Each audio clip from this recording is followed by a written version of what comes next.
So hello and welcome to another session of Great Shouts marketing webinars. I'm Ed Davidson. I'm a fractional head of marketing and your host for these sessions. This series, we're talking about what we're defining as growing pains. So how marketing growth evolves from an organization which is at an early startup stage to more of a scale-up stage. And within these interviews, I like to keep them kind of warts and all, having conversations with marketing leaders who've been through the process and often been with companies for a long period of time and seeing how things have evolved. And today we've got the pleasure of Sean Thompson. So he's been at SnapTrip for, I believe, over kind of 9 years now. So a good level of kind of position of seeing things how have changed over that time. And Sean, it'd be great to just have a little bit of intro from you in terms of your background at SnapTrip. Sure, yeah. So I joined, like you said, it's nearly 10 years ago now. I knew the CEO, so he brought me in as a consultant in the very early days, doing bits of everything, because I was a freelance marketer, and Snapchat was a very good place to work. So one day became two, became three, became four, and then I dropped on one of the clients, and I now just solely work on Snapchat. And it's really enjoyable. It's been an interesting journey because it's gone from the very scrappy startup stages where you're trying to just find some products to put on a website. You're trying to find some customers to see if they'll buy, and you're like, wow, we made a sale today. To those numbers increasing, and that's kind of what motivates me, is seeing the metrics, seeing the numbers go up, and as well as all the different challenges, all the different ways that we've had to do little pivots or little changes or bolt-ons or whatever it's been to continue to grow and continue to meet the kind of growth targets that we've had as a VC backed company where they want to see growth. Yeah, yeah, exactly. How have those kind of targets changed over time, or have the kind of KPIs changed over time? Obviously, kind of the first stage, I suppose, level of kind of product market fit, but then presumably things evolved over time. Great to have insight there. Yeah, well, obviously in those first years, you raise money and you've got to look at your cash burn, and you're working it right. I mean, I wasn't privy to the conversations about how long that money's kind of intended to last before you kind of look at the next fundraising stage. But you know how much you can spend before it will run out, and you sort of pacing that spend and trying to hit metrics that will look good for a fundraise or to get more revenue. And so in the early days, it wasn't even about necessarily what conversion looked like, what cost per acquisition looked like. It just, can you get people to book? Okay, what channel? You can do paid search essentially, because it's the only way to drive product. I should say, like, for people who don't know, we do UK staycations, so cottages essentially, and so we're just trying to find people who are looking for cottages and who want to book them, get a commission, and then ultimately we need to use that commission to fund our marketing and everything else. So in those early days, we're losing money for every single booking we make, but you're trying to show growth, you're trying to show traction, you're trying to show that customers find you interesting, that people will give you more product, that maybe if you get to a certain volume, you'll be able to get more commission. So in the early days, it was trying to present a business case that led to another round of funding, and trying to show that this line of the revenue we make and this line of how much we're spending would one day cross over, so that we're making more than we're spending. And that was when the KPI started to look different, when we sort of reached a profitable point. And did you, obviously, more around kind of cost per acquisition, but did the kind of metrics or KPIs change and evolve around kind of the brand at a certain point, where you try and you keep more of an eye on that, and the brand was actually assisting in terms of your more of a kind of direct response kind of acquisition of customers? Well, we've remained sort of brand agnostic. We're very much see ourselves as a sort of an arbitrage affiliate. So we try and buy the traffic cheaper than, or acquire the traffic, not necessarily buy it, but organically as well, cheaper than the money we make from that traffic booking. So our brand has evolved. We have a sort of multi-brand strategy where SnapTrip.com is the brand, and it's a unique name, and it could be interesting. And we have put it on TV to see how people react and things like that. But we've also, because our main driver was search and all of it was paid at the start, we've had this focus on at what point SEO, like organic traffic, which is free, will mean that we're making money. We're able to fund the business through free traffic, which means that our CPA is very low, and that's how we're kind of generating cash. And in the early days, we were doing paid search, and then we figured out we could buy a site that was organically ranking for the traffic that we wanted, and just almost looked at that acquisition from if we spend X on paid search, we'd get this much traffic. We can pay X for this business, and if we maintain or improve their SEO, we will get that much traffic as well. So you don't necessarily, it's not paid search budget, but you're acquiring the traffic. You're just investing in the fact it's going to continue coming for 12 months. But if you grow the SEO, you'll get more of it. So by doing that, we didn't worry about our brand being on that site. It's called Last Minute Cottages. So we just thought it can continue being Last Minute Cottages. We'll just monetize that traffic. And we've done that. We've launched sites and acquired sites purely on the basis of that's the best optimal way of getting organic traffic, of spending money to get organic traffic, and not really worried, not really focused on the impact of brand. So what that does mean is there's not a massive repeat rate. I think that because we're an affiliate, the customer probably has more association than with the place they booked afterwards. If they booked through cottages.com, they're probably then loyal to cottages.com. And we were just, the site they happened to find someone on when they were in blinker mode.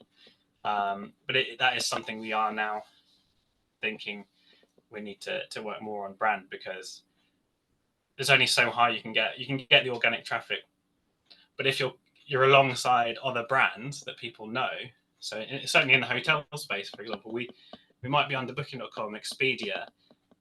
Why would you click on random brand I've never heard of when you could just click on the reliable, trustworthy Booking.com? And that's the point where we're like, okay, we need brand, because people have to have a feeling, they have to have a trust when they use us. And that has to be more than just we have the same product and we appeared there when you searched. And that's something we're figuring out right now, actually. Right, interesting. Yeah, I mean, you kind of think as well that if they did have a good experience and they could come back to that site, then the lifetime value would be improved, and therefore it would help kind of bring your cost per acquisition kind of down. So it's interesting. And I suppose it's interesting as well that when you acquired those sites, you didn't necessarily fold that traffic or that content into another site. You kind of kept it in isolation, presumably because it was ranking for specific terms associated with, I don't know, I've kind of seen hot tubs, or I've seen so Google kind of saw that as an authority, did it, around those particular sites and domains? Yeah, so we did speak to agencies who suggested we just forward everything to SnapTrip. But we kind of thought, as soon as you do that, you can't really go back. So we'll do it without folding them into SnapTrip and see how things go. And things have been going well. So it's still an option, but it's an option that burns your bridges. So so it's worked really well.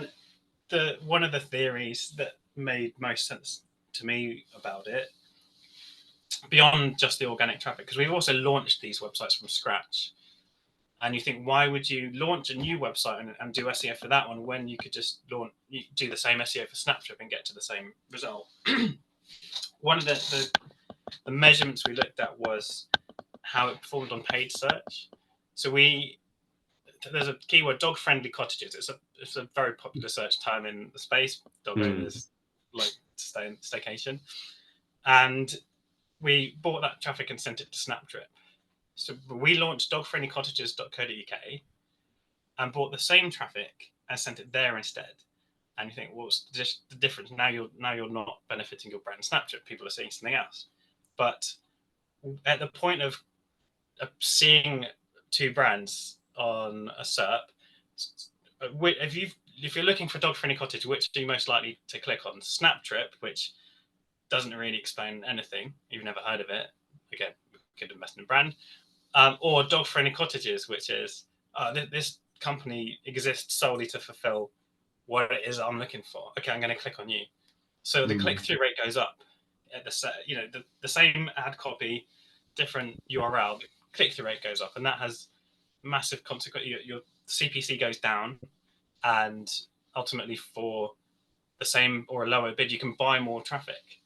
So you've just cranked up your traffic by the amount the click-through rate changes. So that was the reason we did it. It's also seemed to have performed well organically. So I know everyone in SEO forums says exact match domains completely pointless, worthless. Why would you do it? If you look at how it works for paid, it makes sense that also applies for organic. Yeah, no, it's really interesting that the exact match scenario. It doesn't necessarily mean for Googlebot or your ranking from a CRO perspective, as you say. If that domain is your job's to be done and it speaks to you, then you're probably more likely to engage it, click on it, and maybe convert. So yeah, really interesting. I suppose I really got to ask as well in terms of the TV work that you did. So obviously that's certainly moved from a startup world to a scale up world. Buying those kind of media placements and having a more of a challenging view of attribution in terms of what results actually are made from it, or even like how long you do that test. Be good to understand when you did that and the journey and what the results were. I think we did it quite early. I think at the point we were profitable and we were thinking about how do we supercharge things now. And I don't think any of us none of us had experience with TV. And none of us particularly believed TV would work. But it's one of those situations where you don't know until you try it. You've got to figure out if this is likely to work or not. And until you try it, there's always going to be that niggling thing in your head when you're working really hard on something and seeing like a tiny bit of growth, thinking if we were just on TV, would all of this go away? Would people believe in us, trust us? And so we had to kind of speak to experts, obviously, to get guidance. And you can split test TV. You can do regional testing. So that in your analytics, you look at one half of the country isn't seeing ads, one half is. Look for comparative uplift. But also the attribution was really interesting because it works on a pretty short term. As soon as the ad goes out live, you see an immediate traffic spike. You can't tell how many people after 5 minutes might have been driven by that. But when your traffic goes up by 1,000% for the 90 seconds after your ad aired, you can go right. That we could put all of those people into TV as a channel and look at what bookings they do. And so we did use those people who came to the site during those windows and the comparative uplift to look at what our CPA was for TV, and accepting that that's going to be a loose number, maybe plus or minus 50%. That CPA was just too high, and we were told by the ad companies and stuff that the creative seemed to have a good click. It drove traffic well, but I guess it just our product maybe isn't one where you can just drive immediate. You don't just sit there and see an ad for something and go, oh yeah, I need to book a cottage right now. Maybe more with hotels, which is, we've got hotel sites now. But also, yeah, I think it was a short-term test, and then the much harder thing to figure out and measure is like how long you would need to invest in it continuously to have that brand impact and to have the halo effect on all your channels. And that's something personally as a marketer I would love to figure out one day. I'd love to meet some people who've done that and and have a sense of it, or to find a company, or just be given cash to go and test this out. But that's because I'm a very data driven marketer, and I love trying to work out, solve challenges like that. But that just seems something you have to have a lot of money and a lot of patience to figure out.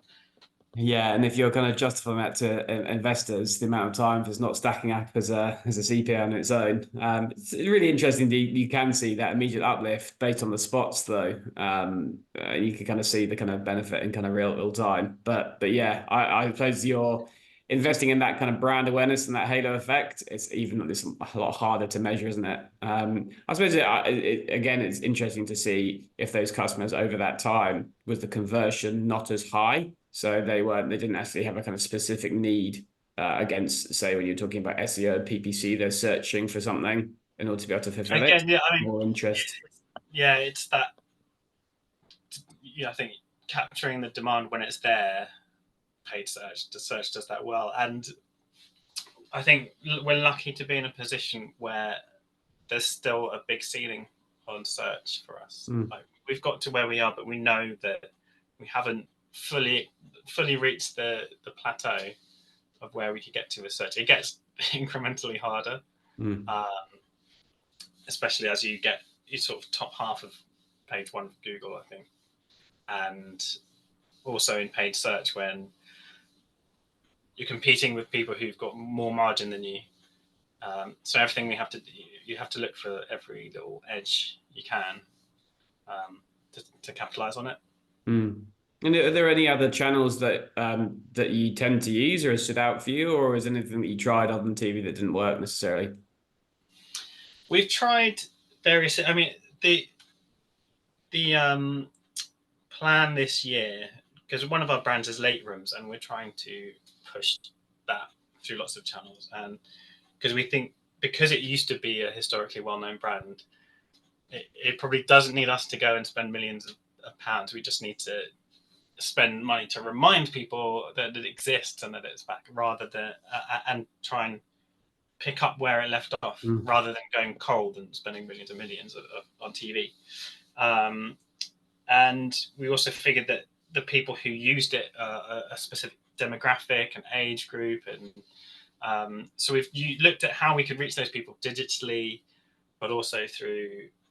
I mean, there's a company called Cassie who let you buy billboards on digital billboards on without committing like 50 grand and saying, I just want to cover London. You go, I want this billboard at this time of day. And so we've put together a list of channels like that we would like to try. And on a spectrum from, this is easy to test, easy to measure, and we think it will work, to the stuff out at the far end where it was like, that's going to be really hard to measure. We don't know how to work. It's going to be a big commitment to test, like TV, because you have to create an ad, which is just an upfront investment. And we're still finding opportunity right at the end of like Google's tools. Kind of, they've got new like this demand generation and product like Performance Max and YouTube and stuff, where we keep going, oh, let's go out of our comfort zone and try this. We're like, wait, we can definitely still spend more here, so let's keep doing that. And it's not particularly exciting in a way, but it does mean that you're keeping things simple for your team and just trying to maximize something that's measurable. Yeah. Do you ever feel that there's any issues or risks associated with an over-reliance on any one channel, or just kind of feeding Google's pot even more in terms of, kind of just spending there? So yeah, it'd be good to get that. And I suppose the other thing, it'd be really interesting to know if kind of paid social worked for you as an alternative. Yeah, so to answer the first bit, yeah, I think we are concerned, and we look at all areas of a business that are kind of at risk, like supply, like over reliance on suppliers, over reliance on channels, And we kind of have three different revenue streams now. We do listings, we do hotels, we do cottages, and within those there's different partners. So that reduces risk and exposure to any one thing. Plus our sort of agnostic brand strategy means that we might see that, okay, this recent Google update, this one of our sites might have not seen an improvement, but another one might have. So there's always we're spinning a lot of plates, but when one wobbles and falls, it's not as shocking and to the bottom line as it could be. And I think when we come to reliance on search, that has never really seemed like an issue. But there's certainly people talking about search generative experience as a threat. I personally don't believe it will be in the short term, but there's also, I've got colleagues who are concerned, and we need to figure out how we might de-risk that, or what, we can't just ignore it. But there's also not a lot to really understand about the impact yet. And I'd like to think, especially as advertisers, Google should be coming out and explaining how that will impact paid search. Like, how are you going to advertise if people are no longer looking for something to click on? There's only one answer. Yeah. Who's going to win that? So it's a single position page. I'm less worried because I think it'll be more about it won't impact commercial searches as much, but that's anecdotal based on how I use ChatGPT right now. I don't look for products. I might look for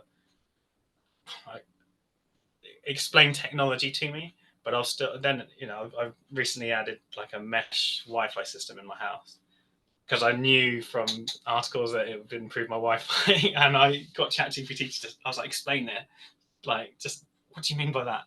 But then I still went on Google and probably found my way to Amazon ultimately, but I still looked for products separately than I looked for the solution, and we still are very bottom of funnel in our search. So that's another reason I'm not worried. But again, as we scale, if we want to do brand, we need to move higher up the funnel, and that's probably where there's a higher threat. Yeah, interesting. And then on paid social? Paid social has worked for us for some areas, yeah. So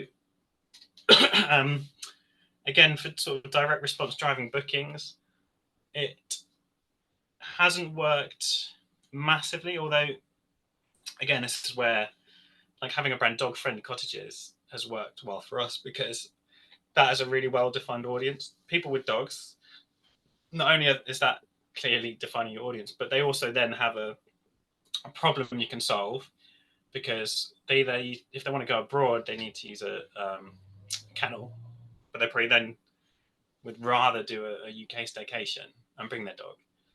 So that for me makes that consumer very much easy to find, but they're also quite keen on finding products that help, finding a website that helps them take holidays. And so, yeah, we did we did a Facebook test where it was my belief it should be for lead generation and building up an email list, and just that's how we keep engaging people. But we did actually see that it had a decent CPA to booking, and I think that's sort of shows how good that algorithm is. But we don't massively invest in it. There's a few successful tests we've done where I'm very skeptical about how they use data. Are they finding people who just literally been on a competitor's website because that competitor has a Facebook pixel, and they're like, oh, I might as well put you here because they're about to buy it here, so maybe I can give you the sale. Because if I was Facebook, that's probably what I'd do. So, but then these things work, and you think, okay, if they can work, they should still work if we increase the spend by 5 times. But then they often fall down at a certain point. So, but ultimately, yeah, get them to work, find the ceiling.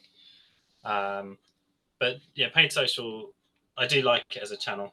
It has worked for bookings, but also for lead generation, it's brilliant. as long as you match the incentive to find the right person. Because again, if you have a competition, win £100, Facebook will go and find you people who like to enter competitions, not people who like cottage bookings. So for me, I'd say clearly define the audience and make the prize or the reward one that's really, really tied into the thing we ultimately want them to sell if they sign up to our list. So you're not just bringing in people who just want freebies. Yeah, that makes perfect sense. It's interesting to hear as well that you kind of say that maybe it kind of caps out at a certain amount. So there's, in terms of, kind of a Venn diagram to it, there is a group of people that with the right match to what you're saying there, and then it looks wider and wider, and maybe it's not as accurate as if there's a volume play around search, for example. And that's the thing. For me, it's always find the ceiling and then see if you can split it out.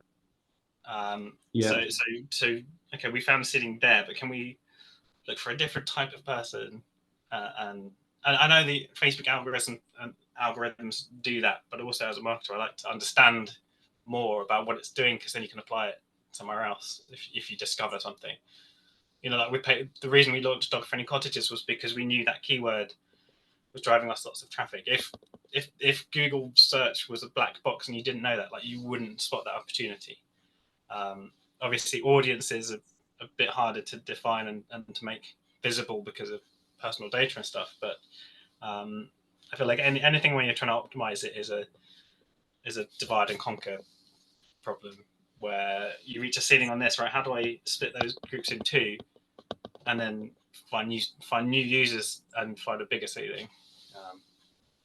Makes sense. I suppose kind of moving on in terms of how you expand out. But obviously at the beginning it was just you and yourself doing this. As things have expanded, presumably the team have expanded. How have you kind of worked that to have the right team members in place, and you approached it by channel or expertise? Good to understand that. Yeah. So as we've hired people, it's been, what channel is taking up a lot of effort, and could do better with more focus. And as well, that's also dependent on where we were with our stage, was how senior that person would be. So we've had, for example, paid search was the first thing where we said that this is a role, but it was still quite a junior role, because I could still do tactics and strategy. We need someone who's going to do the execution, but also willing to learn and move up. And then, when that person decides to move on, go, right, am I going to hire this junior level, or am I going to hire a more senior person? And that 10 years in, we have sort of pretty senior people. I think we've got a head of SEO, we've got a head of paid, and a head of CRM. And paid was the first most obvious one, then SEO was next, and then CRM, because for us it's not as big a channel, but that was kind of the last one to really dedicate and focus on.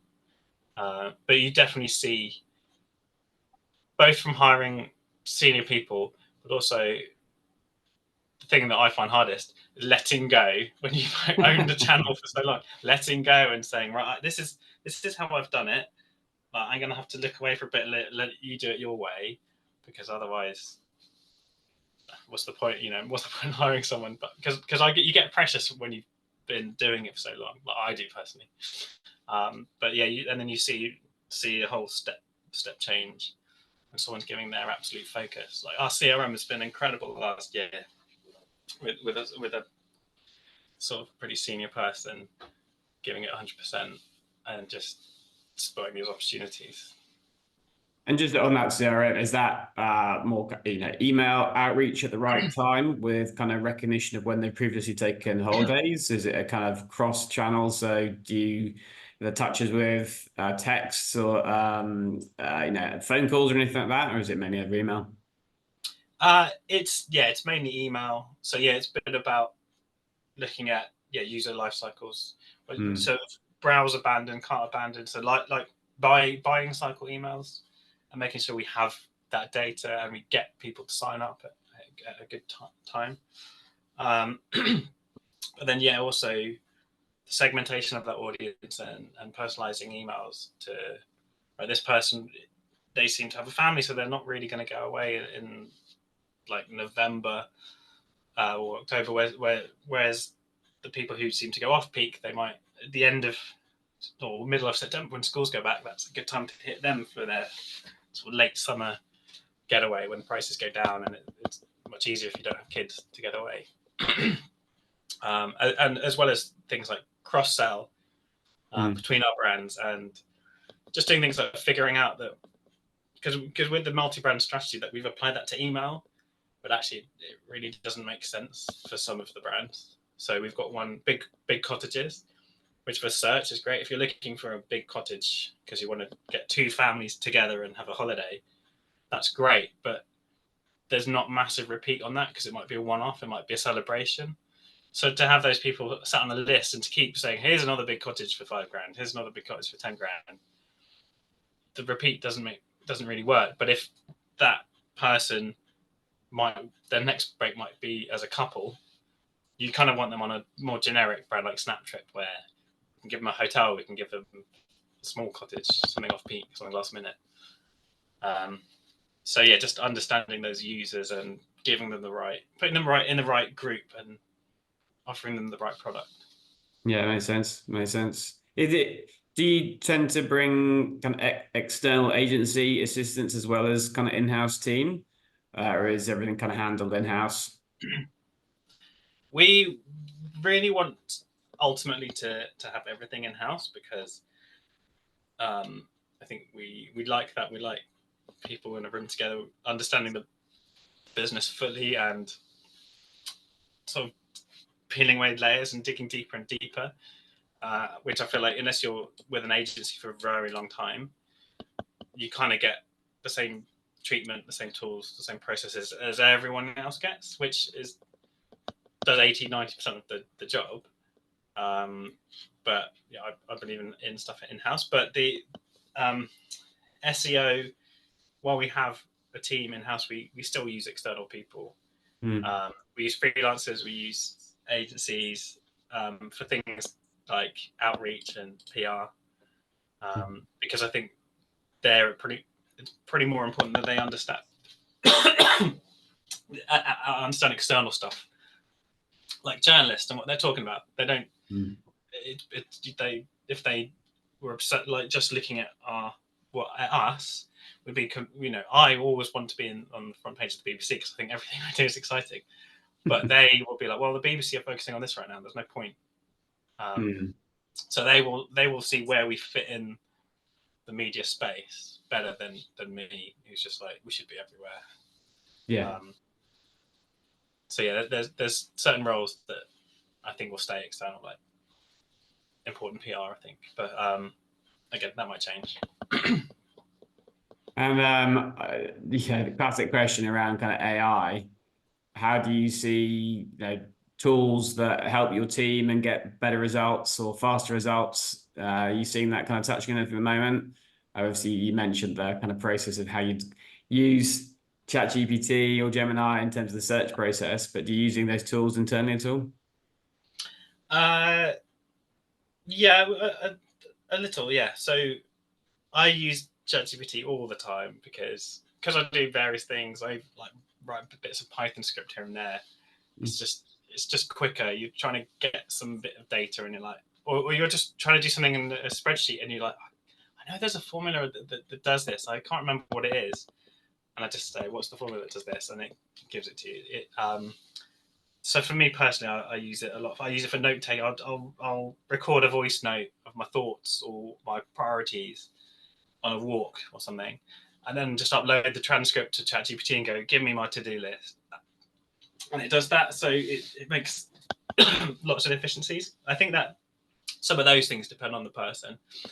But we do use the tools, the API for, like we've just done a content migration for late rooms where there were thousands of pages that were written 2019, where it's like pre-COVID and pre the Queen passing and various things like that.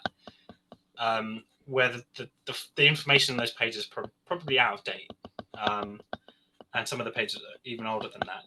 And you've got thousands of these pages, and you can do a human review, but why not for pennies get an AI review first? Just you've got to come up with the right thing. Go, this page is written in 2019. It won't take into account that some of these people might have died, some of these pubs might have closed, or restaurants, and it can go through and clean those things up for you and spit it out. And we even, if your marketing messages changed and they're all hard coded in content, say, remove mentions of offers or things that are no longer valid. Either remove them or flag them for a human review. And that helped us do a content migration much quicker. Yeah. I suppose that all comes down to the ability to write the prompts, right? If you can have the prompts that are on point to be able to make sure that those things are cleared out, then obviously it means that you're saving loads of time by doing it. So makes sense. Yeah. Look, we're nearly at time, Sean, so I try and keep these things quite tight. It's been so much great information there. I suppose the last question I tend to kind of ask is, what would be your kind of best advice to a founder of a company or somebody, moving from the startup in terms of that process of moving from the startup to a scale up? I was trying to think about this because it's tricky, but I think it's very much focused on what my pain points would be, because I'm more excited in the new, and when you're scaling up, you're not looking at the new. You're trying to take the existing and double down, right? But I handle that by breaking it down, a bit like I said about segmenting. Like whatever it is you're doing, you can break it down into smaller new problems and tackle them like that. And so sometimes you have to go back to first principles. You say, this is where we are at. This is what I'm trying to achieve. Now, how am I going to get here? This is the number now. That's the number there. There's a gap here. How does that break down? What does each channel need to do? And then you start coming up with these little strands of problems. And I like to see them as like, oh, here's a new problem to solve. How are we going to solve this? And that helps you get creative. It helps it be a bit more exciting and interesting, and helps you figure out where you should prioritize. So that's how I personally keep it new, and that keeps me engaged. Makes perfect sense. Look, thank you so much for taking the time to have a conversation with me. It's great. So I will see everyone at the next session. Thanks a lot, Sean. See you again. Yes. Thanks. Cheers.